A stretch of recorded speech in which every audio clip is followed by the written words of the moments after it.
Bienvenue dans l'éveil du phénix, le podcast pour celles qui ont traversé des tempêtes, surmonté des épreuves et qui se demandent encore « et maintenant, j'en fais quoi ?» Ici, on parle transformation, résilience et renaissance. Parce que comprendre son passé, c'est une chose, mais le transformer en une vie vibrante, alignée et pleine de sens, c'en est une autre. Je suis Saïda, éveilleuse de Phénix, et je t'accompagne à déployer tes ailes pour que tu ne sois plus seulement survivante, mais bien pleinement vivante. Alors, prête à embraser ta métamorphose? C'est parti!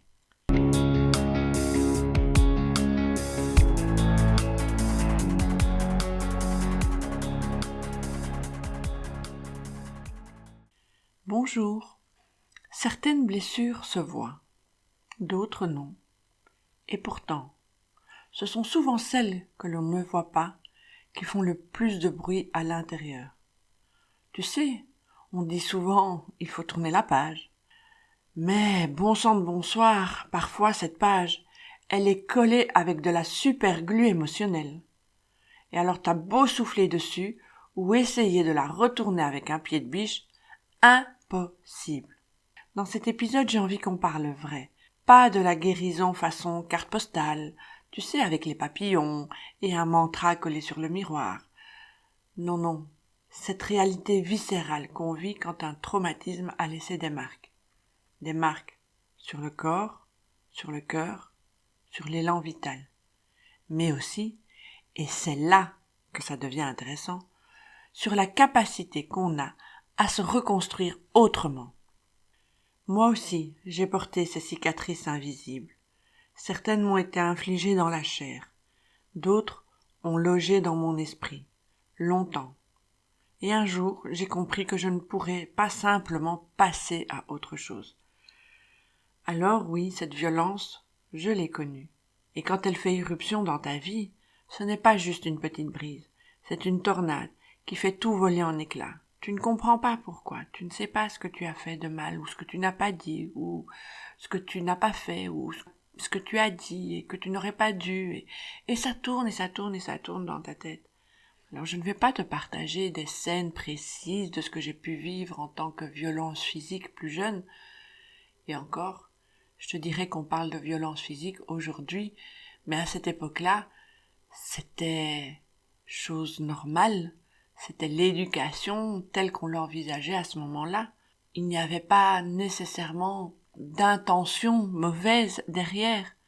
Mais aujourd'hui, on parle clairement de violence physique, de maltraitance. Ce qui s'est fait à l'époque aurait été puni aujourd'hui, quoique, quand j'écoute les nouvelles, je n'en suis pas si certaine que ça. Et cette tornade, quand elle fait tout voler en éclats, ça ne laisse pas un petit souffle d'air frais derrière. Non, ça laisse des traces sur le corps et l'esprit, comme des empreintes invisibles que tu traînes, un peu comme des étiquettes qu'on ne peut pas enlever. Les gens ne voient pas ce que tu vis au quotidien, ou les gens ne veulent pas voir ce que tu vis au quotidien. Et ça pouvait être pour un rien, cette violence. Ça pouvait être pour une porte mal fermée, ou ça pouvait être pour 5 minutes de retard à cause du bus. Ça pouvait être pour de mauvais points, mauvais on s'entend, un 11 ou 12 sur 20 en gym, alors qu'ailleurs t'avais des 16 et des 17 sur 20. Bien sûr, on n'allait voir que le mauvais point, pas tous les autres bons. Et tu ne savais pas sur quel pied danser, de quelle humeur il allait être, au moment où tu allais franchir la porte de la maison. Et puis, il y a ce moment où on commence à grandir. Mais ce moment, il est arrivé beaucoup plus tard, après avoir travaillé sur moi-même. Ce moment où on commence à grandir. Pas à vieillir, non, non, à vraiment grandir. Et là, tu comprends des choses que tu n'avais pas envie de comprendre, des vérités qui te déplaisent, mais qui font partie du processus. Parce qu'au fond, tu sais que ça doit passer par là, pour avancer. Je n'en veux absolument pas pour mes parents, attention. Pas un gramme de rancune. Aujourd'hui, je comprends. Je comprends que ce n'était pas de leur faute si j'étais un peu le mouton noir de la famille. Tu sais, ce mouton noir, celui qui vient tout bouleverser, celui qui pose des questions quand tout le monde essaye de faire semblant que tout va bien, celui qui dérange et qui brise les non-dits et les secrets. Et avec ce que je t'ai raconté dans l'épisode précédent, concernant l'abus, ah oui, mon rôle de mouton noir, je l'ai rempli correctement de fond en comble, de A à Z, j'ai bien tout chamboulé dans la famille.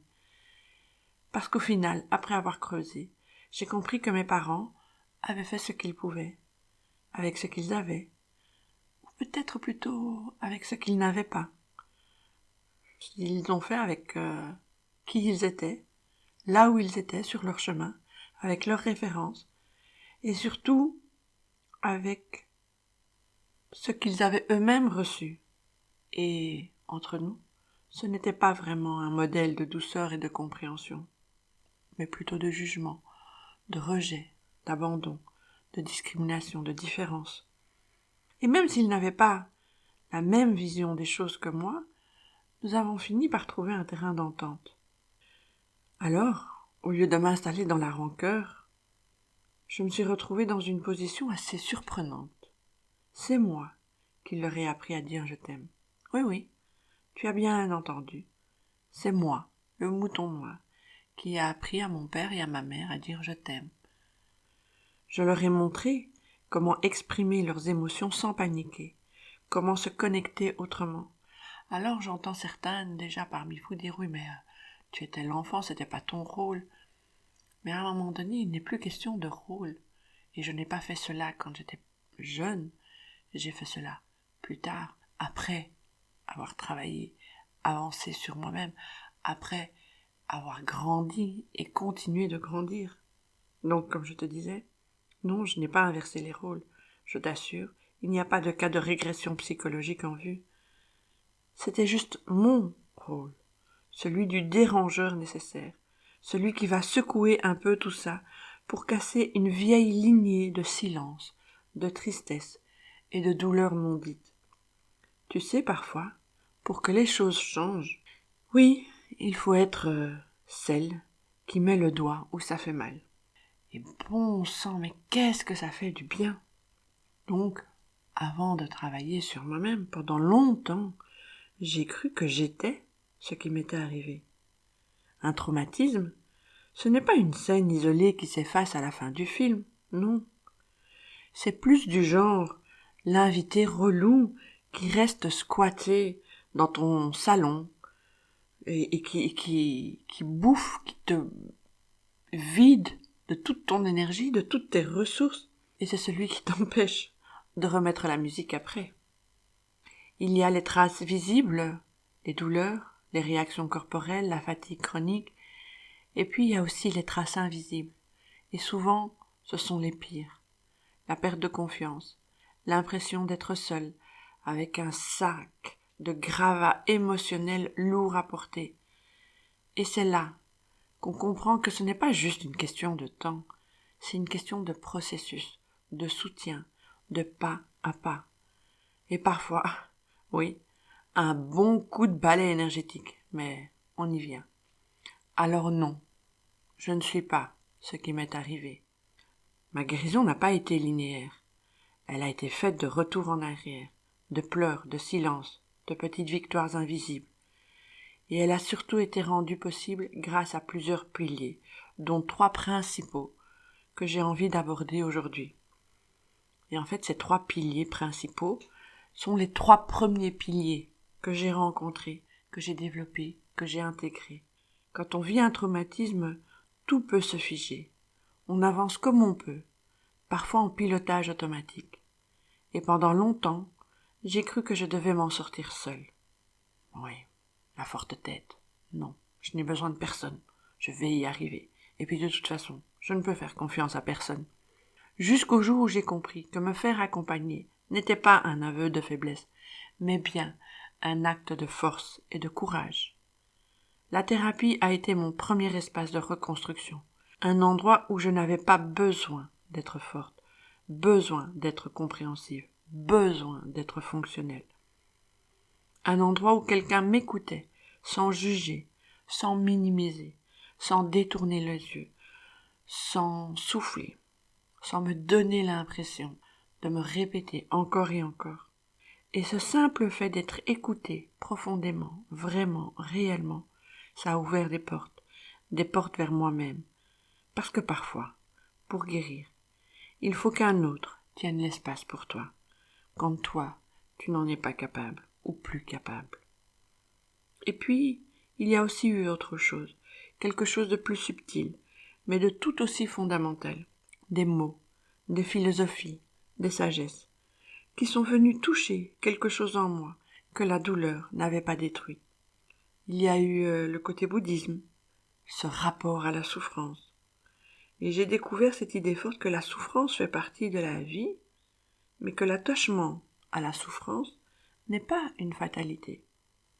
Ce n'est pas ce qu'on vit qui nous enferme, c'est la manière dont on s'y accroche, parfois inconsciemment, par survie, par habitude, par peur de l'après.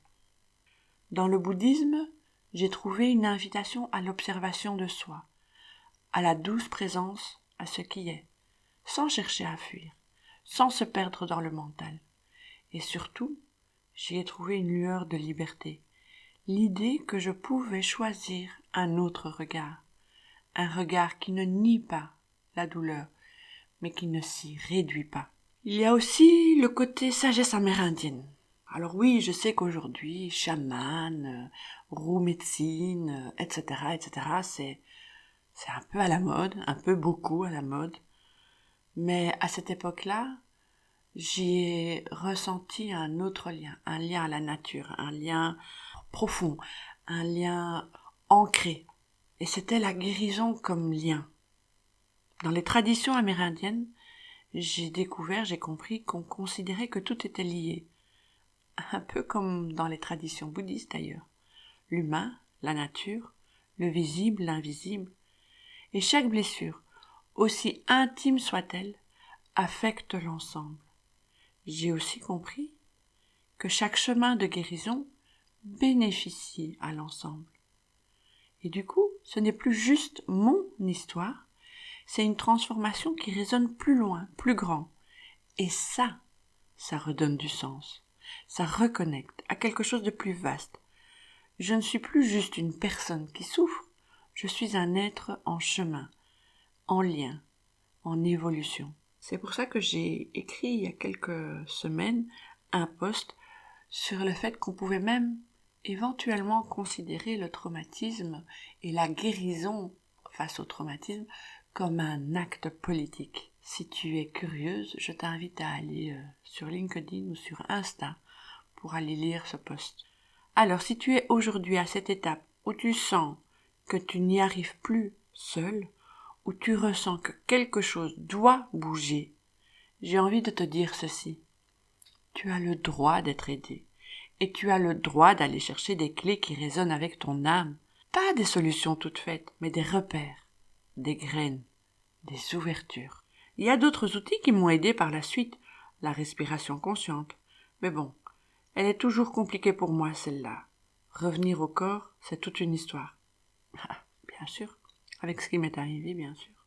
L'écriture, poser les mots sur ce que je n'arrivais pas encore à dire à voix haute.